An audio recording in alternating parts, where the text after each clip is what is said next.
오늘 우리 이사야서 24장을 저는 마치는 줄 알았더만 우리 박영재님이 이제 특별히 하실 말씀이 있어서 다시 한번 정리하는 시간을 가지자고 하니까 24장의 정리 말씀 중에서 오늘 그 라함이라는 단어에 대해서는 우리 박영재가 창세기 후 요즘에 우리 요셉에 대한 이야기를 들었을 때 함께 했는지 안 했는지 모르겠네요. 그러니까 듣고는 네. 있었고요. 이 라함이라는 단어는 우리가 박영재 전거를 살짝 방향을 바꿔가지고 우리가 흔히 국률이라는 말 단어의 뜻이 어떤 것인가 하는 것을 역으로 생각을 한번 바꿔서 한번 생각을 해보면 우리가 국률 이렇게 하면 우리 그 그냥 번역하면 불쌍히 여김을 받는다. 그렇죠. 뭐 이런 걸로 이렇게 이해하는데 그 라함의 진정한 뜻이 어떤 것인가를 오히려 이제 태와 연결시켜가지고 네. 이렇게 보면 그 하나님의 어떤 국률함이라는 것은 여기에 우리 구속자요 모태에서 너를 지었다 이렇게 연결이 시키고 있잖아요. 네. 그렇죠. 그럼 하나님의 어떤 구속이라는 것이 어떤 것인가 하는 것을 설명하는 것이 이 모태에서 이렇게 너를 짓는 거다라고 하는 걸로 이렇게 연결을 시키는데 여기에 쓰이는 것이 라함이었잖아요. 그러면 이거를 내가 이제 창세기 그 요셉의 그 이야기를 할 때 그 말씀을 주셨는데 창세기 43장 어, 내가 하나 14절을 한번 찾아보세요. 그 보면은 야곱이 이제 베냐민을 데리고 내려가야 된다라는 그 말 가운데 굉장히 번민을 하다가 어차피 양식은 얻어야 되고 또 거기에 시몬이 잡혀 있고 그러니까 이제 베냐민을 이제 내려 보내야 되겠다라는 결정을 하고 이제 43장 14절 한번 읽어 주십시오.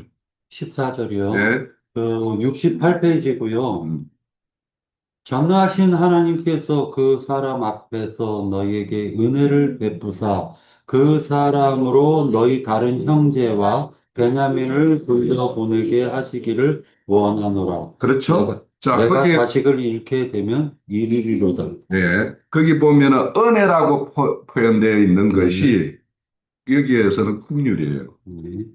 그러면 이제 실질적으로 이제 야곱이 이 그 국률을 이렇게 말하는 것과 아까 요셉이 말하는 거 이제 사상 30절에 있었죠. 그 마음, 네. 불붙은 마음이라고 한 것과 똑같은 표현의 어떤 마음이 있죠. 그죠? 음, 자, 이런 마음이 어떻게 이렇게 요셉에게 이런 마음이 이렇게 에, 가지게 되었는가 가정을 우리가 알 필요가 있어요.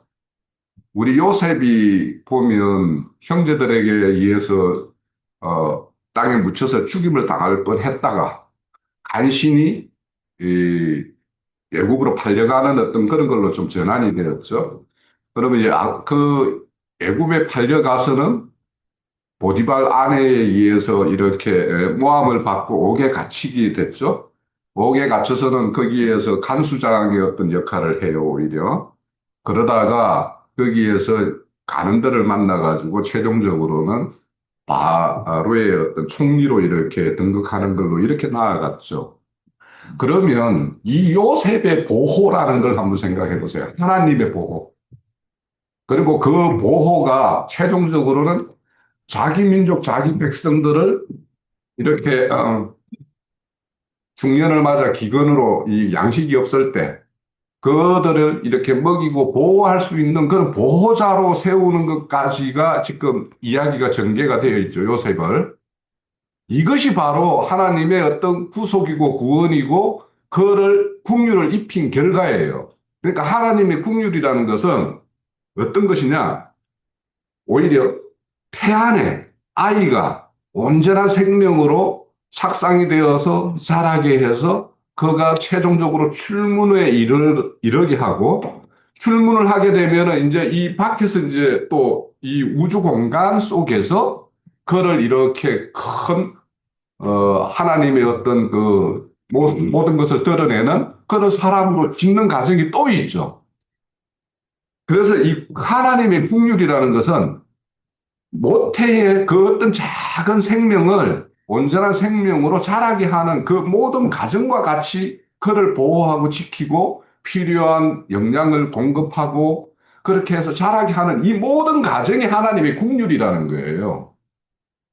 그러니까 이 우리가 그냥 단순히 불쌍히 여긴다라고 해가지고 뭔가 어떤 사람의 형편에 대해서 동정심을 가지고 그에게 뭐 어떤 일정한 어떤 도움을 주기 위한 어떤 활동하는 거 이것도 그를 불쌍히 여기는 거지만 하나님이 말하는 불쌍히 여김과 긍휼과 구속이라는 내용은 이와 같다라는 거예요. 그래서 이 라함이라는 단어는 저는 예전에 이 라함이라는 단어를 알고는 굉장히 난 은혜를 받았던 사람이에요. 아, 하나님이 우리 그런 어떤 정말 어떤 뭐 정과 같은 어떤 그런 생명체를 이렇게 한 사람으로서 이렇게 온전하게 세워가는 거 이것이 긍휼이구나라고 이렇게 이제 생각을 했기 때문에 하나님의 긍휼에 대해서는 그래서 요셉이 그렇게 자기 스스로가 하나님의 보호를 받음으로 인해 가지고 그렇게 큰 하나님의 사람으로 성장을 했죠. 여기서 말하는 야곱 불러서 이스라엘로 만든 거와 똑같이 그런 거 한 것처럼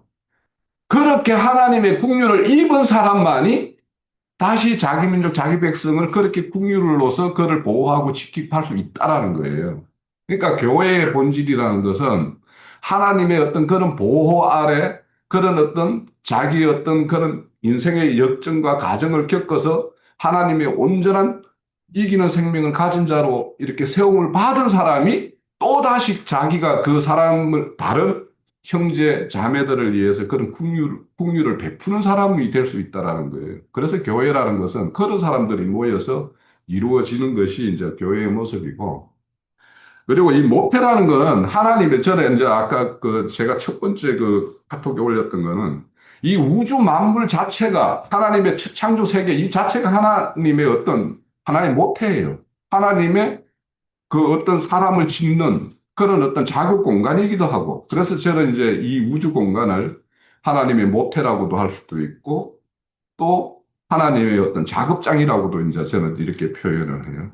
그런데 그것을 더 축소시키면, 그러니까 이런 세상 가운데, 애굽이라는 그 상징적인 그 나라에 그걸 세상이라고 한다면 그 가운데 고센이라는 땅에 자기 민족을 다 이렇게 보존을 하고 있죠. 그것이 또 하나의 어떤 그 모태와 같아요. 그러니까 모태라는 것은 이 우주 공간도 하나의 모태고 그걸 더 축소해 가면 교회라는 하나의 어떤 울타리, 이것이 하나의 새 사람을 짓는 어떤 모태죠.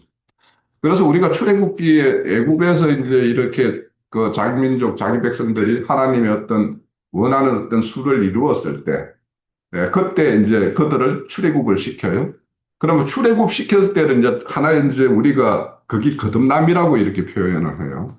그런데 이제 그 다음에는 이제 강약길이 이렇게 있죠. 그리고는 이제 최종적으로 약속의 땅 가나안 땅 가서 대적들을 이렇게 정벌하는 전쟁을 수행을 하죠.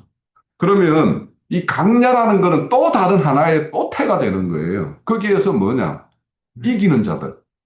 그래서 가나안 정복 전쟁을 수행할 수 있는 자들을 만들어내는 어떤 태예요. 그리고는 이제 가나안 땅 들어가면 거기는 또 다른 하나의 태인 거예요.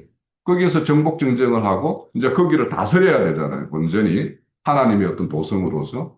그런 것이기 때문에 이 태를 단순하게 하나의 어떤 걸로 이렇게 규정 짓기보다는 굉장히 강의적인 일본 개념에서의 어떤 태가 있고 이것을 더 구체 하다 보면 이제 이 우주 만물 가운데 이스라엘이라는 그 어떤 팔레스타인 땅이라는 것이 있을 것이고 그 땅 중에서는 예루살렘 성읍이 있을 거고 예루살렘 성읍 중에서는 성전이 있을 것이고 그렇게 더 깊게 하나님의 어떤 세계가 구체적으로 어떤 실현되는 것이 이제 이렇게 개념으로 우리가 모태라는 그 어떤 이런 개념을 좀 가지면 좋겠고 그리고 이제 후속자라는 거는 뭐 우리가 다 알다시피 그래서 실질적으로 이제 그런 어떤 온전한 그런 하나님의 어떤 그런 이런 모태에서 사람을 짓는 것의 어떤 출발점이 뭐냐 후속에서부터 시작이 되는 거죠. 그래서 실질적으로 우리 이사야서 그 44장에 보면 27절 한번 봅시다. 27절에 보면 기품에 대하여 이르기를 말하라. 내가 내 강물들을 마르게 하리라 하며 이렇게 되어 있죠. 여기 기품이라는 것은 뭐냐면 지금 남유다의 어떤 실정으로 보면 바벨론의 포로로 잡혀가 있는 상태가 기품에 빠져 있는 상태예요. 그러면 그들을 불러내야 될 거 아닙니까? 바벨론에서. 그렇게 하기 위해서는 그들이 빠져있는 그 강물. 그래서 여기에 기품이라는 것은 10년이에요. 10년. 깊은 바다. 그래서 여기는 하나님의 어떤 심판이 이렇게 임한 어떤 그런 걸 말해요. 근데 거기 심판에, 하나님이 자기 백성들을 거기 심판에 이르게 한 거는 영원히 그를 심판하는 것이 아니라 거기에서 나올 자를 얻기 위함이거든요. 그래서 거기 이르기를 내가 그 강물들을 마르게 하리라 하는 것. 그러니까 이 강물을 마르게 하는 것이 결국에는 하나님의 구속이에요. 그리고 구원이고. 그래서 우리가 이런 어떤 그 구속과 구원의 어떤 개념을 가지고 이렇게 하기 위해서 이제 궁극적으로 이제, 예수님이 이 땅에 오셨을 때는 세상에 있는 사람들을 이렇게 불러서 이렇게 할 어떤 그런 어떤 그 계획은 자기 백성들에 먼저 와서 하나님의 어떤 모든 이런 어떤 구속과 이런 일들을 이제 먼저 실행을 하고 그것이 이제 이방 땅까지 이렇게 나아가는 것이 이 우리 그 45절에 보면 그 전에 26절에 보면 자기 종의 말을 세우고 이거 증거할 때 이제 지난주에도 내가 이걸 적였는데 종의 말을 세우고 그의 사자들의 계획을 성취하시고 그러니까 하나님은 항상 뭐냐면 사람을 세워서 하나님의 대리인으로 일을 하게 하지만 하나님이 먼저 모든 작업들을 먼저 하신다라는 거예요. 그래서 우리가 누구를 전도해서 어떤 사람을 교회 중으로 불러서 나로 인해서 내가 어떤 사다리가 되어서 뭔가 이렇게 그가 교회 중으로 이렇게 인도되었다라고 하면 이미 하나님이 그 사람을 다 작업을 해놔놓고 마지막 꼭지를 따는 일을 나한테 시켰다라고 보는 게 맞는 거예요. 그래서 이렇게 하나님은 자기 종을 세워서 세워주고 그의 계획을 다 성취한다라고 하는데 이 말씀이 45절에도 그대로 연결이 돼요. 봐요. 여호와께서 그의 기름을 45장 1절에 보면 여호와께서 그의 기름 부음을 받은 고레스에게 이 말씀을 하시되 내가 그의 오롯을 붙들고 그의 열국을 항복하게 하며 내가 왕들의 허리를 풀어 그 앞에 문들을 열고 성문들이 닫히지 못하게 하리라. 누가 했어요? 고레스가 했어요? 하나님이 이미 다 하시는 거예요. 다 하는데 그 수단으로 그냥 고레스를 세운 거예요. 그래서 우리가 어떻게 하나님 일에 이렇게 쓰임이 되었을 때 뭔가 일의 어떤 그 매듭이 나로 인해 그 이렇게 매점이 딱 되었다라고 할 때 그것이 내가 한 일이라고 생각하면 큰 오산인 거예요. 다 하나님이 미리 다 이렇게 하시는 것인데 이처럼 하나님은 이렇게 당신의 일을 위해서 사람을 세우고 그 사람에 의해서 하나님의 일에 이렇게 성취되는 어떤 그런 과정들을 보면 그 하나님의 어떤 그 사람을 세우는 과정, 그리고 그 일이 푸는 과정, 그 과정에 하나님의 어떤 섭리, 개입, 이런 것들을 저는 그런 것들을 보면 늘 느껴요. 아, 이게 하나님이 이렇게 개입을 해가지고 이렇게 일을 하시는구나. 그래서 우리가 떤 일을 이렇게 계획하고 할 때는 늘 하나님의 어떤 뜻이 어디 있는가를 이렇게 여쭙고 그 뜻이 나로 인해서 이렇게 지체되거나 왜곡되거나 하는 것들에 대해서 우리는 늘 이렇게 경계심을 가지고 하나님의 뜻을 이렇게 살필 필요가 있다라는 생각이 들고요. 저는 이제 44장이 이제 오늘 이제 요약이라고 해서 하나 이제 좀 더 요약을 한번 해보자면 44장에는 이런 것이 있어요. 그 하나님의 어떤 유일성, 그분의 어떤 구속 사역, 이거에 대해서 이제 정인으로서 하나님은 야곱을 불러서 이스라엘로 이렇게 짓고 그 이스라엘을 통해서 그 입을 통해서 하나님의 어떤 사역은 더 확장되어 가기를 원해요. 그러면 그 이스라엘이 밖에 나가서 무슨 말을 하고 무슨 증거를 해야 되는가 하는 것들에 대해서 쭉 설명하고 있는 것이 지금 이어지는 말씀이에요. 그래서 우리는 어디 나가면 하나님의 유일성에 대해서 증거를 해야 되는 거예요.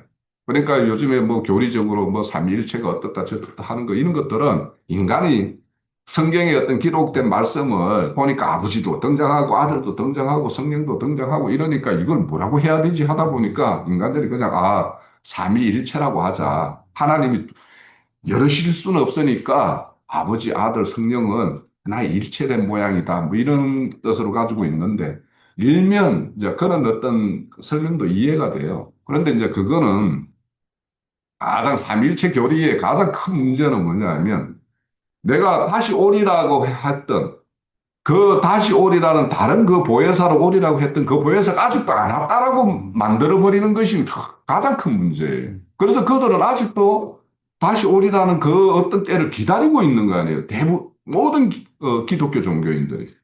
그런데 우리에게는 이미 구약의 이스라엘 백성들과 함께 했던 여호와 하나님, 그리고 그 이스라엘 땅에 사람의 모양으로 왔던 그 하나님, 인자로 오신 그 하나님, 그 어떤 때가 또 지나서 그 영께서 일하시는 이 시대, 교회 시대 때 그 하나님. 이것은 다 하나님, 한 하나님이 그 어떤 하나님의 어떤 경륜에 따라 가지고 자신을 사람들, 모든 사람들에게 믿는 자들에게 어떻게 계시하고 있는가 하는 것들을 보여주는 것인데, 이것을 모르니까 그 아버지, 아들과 뭐 성령이 이렇게 되는 거죠. 그래서 그들은 아직도 성령은 왔는데 아들은 자기가 안 한 그런 어떤 모습의 어떤 그런 신앙을 하니까 그것이 가장 큰 문제예요. 그게 가장 큰 문제고, 그러다 보니까 하나님의 어떤 시간에 따른 그 어떤 경륜을 모르다 보니까 그런 사람들이 천년왕국을 인정할 수가 없어요. 이런 경륜을 모르니까. 하나님의 어떤 시간표대로 하나님을 어떻게 계시하고 누구를 상대로 이렇게 하나님의 구속의 어떤 사역을 이렇게 진행하시는가 이런 게 대해서 모르니까요. 그것이 가장 큰 문제예요. 그래서 우리는 유일하신 하나님과 그의 어떤 주권적 하나님에 대해서 이제 증거를 해야 되는 것이 이제 44장에서 45장까지 쭉 이제 이어지는 것이고, 그 다음에는 이제 그 44장에서는 하나님의 어떤 위로와 약속이에요. 그래서 뭐냐 하면 지금 바벨론으로 포로로 잡혀가 있는 그들에게 내가 너를 사랑했던 여술은 아니냐. 내가 너를 어떻게 잊겠냐. 그래서 뒤에 이어지는 것은 너의 허물들을, 너의 죄들을 안개와 구름과 같이 다 이렇게 사라지게 하고 내 돌아올 길을 이렇게 예비하시고 계신다라는 이런 말씀들. 그래서 두려워하지 말아라. 이런 말과 더 큰 이로는 하나님의 영을 너에게 부어줄게. 라고 하는 거예요. 그러니까 이런 하나님의 어떤 제사함, 또 흥부를 얻게 하심, 이런 것들은 그 증거가 뭐냐? 하나님의 영의 부음이 증거예요. 그래서 하나님의 영이 부음을 받았고, 그것에 의해서 사실은 우리가 지음이 되죠. 그래서 사실은 그 우리 모태라는 거의 어떤 주체도 하나님의 어떤 영에 의해서 이렇게 되어지는 어떤 그런 부분이 있죠. 그리고는 이제 44장에서는 우상의 어리석음과 그 허망함에 대해서 이제 이렇게 많은 증거를 해요. 그래서 그 구절에 보면 우상을 만드는 자 그 허망하게 될 것이고 그 원하는 것들이 다 무익하게 될 것이다 라고 이렇게 말씀을 하고, 그래서 최종적으로 너희들 우상을 만드는 자 그를 따르는 자들은 그로 인해서 수치를 당할 것이다 라는 게 44장 9절의 말씀이고요. 그리고 이제 그 우상의 어떤 실상에 대해서 이제 증거하는 게 19절에서부터 20절에 보면 그들은 마음의 생각도 없고 지식도 없고 총명도 없으며, 그러니까 그들이 우상을 만드는 그 나무 가지고 떡도 구워 먹고 고기도 구워 먹으면서 그 일부 남는 걸 가지고 우상을 만드는 이런 우스꽝스러운 짓을 하는 것이 우상을 만드는 자들이 하는 짓이다라고 하는 것으로 이제 우리에게 그런 것을 다 보여주고, 이 우상에 대해서는 이제 시편 155편 예전에 우리 음, 남영복 자매님께서 한번 읽어보자 해가지고 읽었던 것으로 이제 기억이 돼요. 그 보면은 이제 우상의 무능력함 이런 거에 대해서 이제 시편 155편에서 이렇게 설명하고, 또 에레미야 선지자도 이제 10장 에레미야 선지자 10장에 보면 너희들이 우상을 섬기는 거 있는 것 그런데 그것들은 스스로 걷지도 못하고 움직이지도 못하고 꼭 너희들이 업으다가 옮겨야지만이 되는 어떤 그것이 우상 아니냐 이렇게 이제 말을 하고 있죠. 음. 그렇게 이제 말씀을 하고 있는 것이 이제 44장. 그러니까 우리가 어딘가에 가서 하나님의 어떤 이기는 생명으로 어, 그들에게 하나님의 어떤 사람으로서 뭔가를 증거를 할 때는 창조주 하나님, 역사적 주권자 되시는 하나님, 그분은 유일하신 하나님, 그리고는 너희들이 생기는 우상의 허무함에 대해서 증거를 해줘야 된다라고 하는 것이 이제 이런 이제 말씀이고, 그리고는 이제 고레스를 이렇게 세워서 이제 말씀을 하시는 거예요.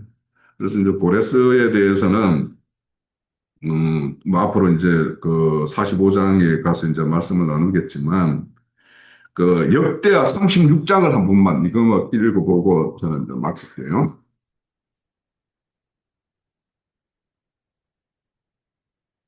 36장 22절에서 23절. 누군가 찾으신 분 한번 크게 읽어주시죠.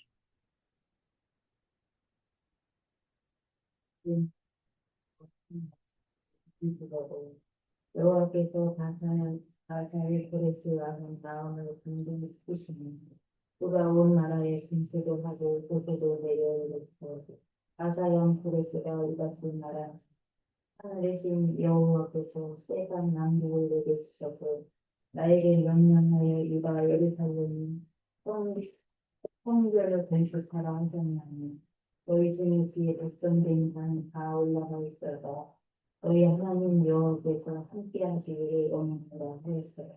예, 여기 보면 이제 기름을 부었죠. 그러면 기름을 부었다라는 것은 이제 우리 구약에 보면 기름 받는 직분 세 가지가 있죠. 왕, 제사장, 선지자, 그죠? 그러면 지금 바사 왕으로 세움으로 봤기 때문에 기름 부음이 있고, 그리고 이제 고레스가 이제 실질적으로는 그 바벨론 포로 잡힌 데에서 해방을 시키죠, 그죠? 이게 그 제사장이 하나님과의 어떤 화목이 깨진 자들에게 화목을 이렇게 이루어서 죄의 종로로 타던 데에서 자유로 해방시키는 것이 제사장의 어떤 역할이죠. 그래서 제사장의 역할이 있어요. 이 고레스에게는.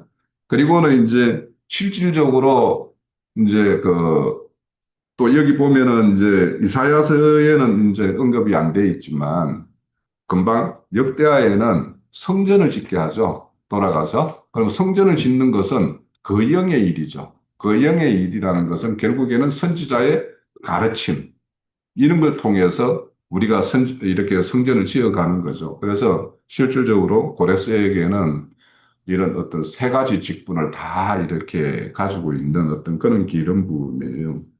그래서 이제 그 정리하면 하나님에 의해서 긍휼함을 받아서 우리가 그런 긍휼함을 받은 자만이 남들에게 그 긍휼함을, 하나님의 긍휼함을 이렇게 베풀 수 있는 그런 도구로 쓰임이 될 수 있어요. 그래서 우리가 우리 스스로가 하나님의 어떤 긍휼함을 입고 있었는가, 지금까지 그런 것들을 잘 생각을 해보면 이 하나님의 긍휼함에는 꼭 좋은 일만 있는 게 아니에요. 요셉이 참 그 총리 바로의 어떤 그 총리까지 되는 어떤 그 과정을 생각해 보면 기가 막힌 일을 당하잖아요. 형제들에게 팔려 죽임을 당할 뻔했어. 심지어는 이제 그런데 그거는 넘어서 팔려갔어요. 그 속에 그 요셉의 그 마음 속에는 그 어떤 음망이라는 게 자리 잡고 있었겠어요. 그러니까 우리 각자가 하나님의 어떤 짓는 과정에는 그런 음망의 어떤 것이 거기 다 놓고 하나님의 어떤 용광로에서 그것이 다 놓고 그것이 이렇게 하나님의 어떤 긍휼함으로 바꾸는 이런 과정, 이런 과정이 필요하기 때문에 하나님의 긍휼함이라는 것은 늘 우리에게 좋은 것, 불쌍히 서 이렇게 보호 이것이 아니에요.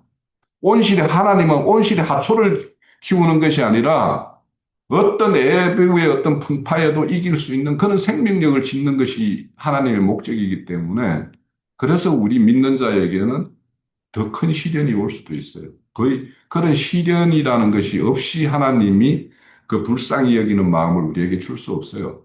그런 것이 없다라면 우리에게는 불쌍히 여기는 것은 일반 사람들이 가지고 있는 윤리, 도덕적인 관념의 정도 수준의 어떤 그런 불쌍함만 있지 그런 어떤 역경을 겪은 요셉이 하나님의 이 모든 것이 하나님의 나를 이렇게 만들기 위해서 이렇게 경험하게 하고 했구나 하는 이런 것이 최종적으로 이제 그 형제들을 모두 용서하고 그 아버지의 모든 식솔들을 이렇게 보호할 수 있는 어떤 그런 큰 거룩으로 만드는 어떤 그런 과정이었기 때문에 하나님의 어떤 구원과 그 어떤 국률함이라는 것, 이런 것들을 우리가 오해 없이 이렇게 받아들여야지 그 하나님의 어떤 뜻을 아는 것이니까 지금 비록 남유다가 바벨론의 포로로 잡혀가서 종노릇 하는 어떤 그런 거지만 이것도 하나의 그들을 온전한 하나님의 어떤 대리인으로 이렇게 이루어가는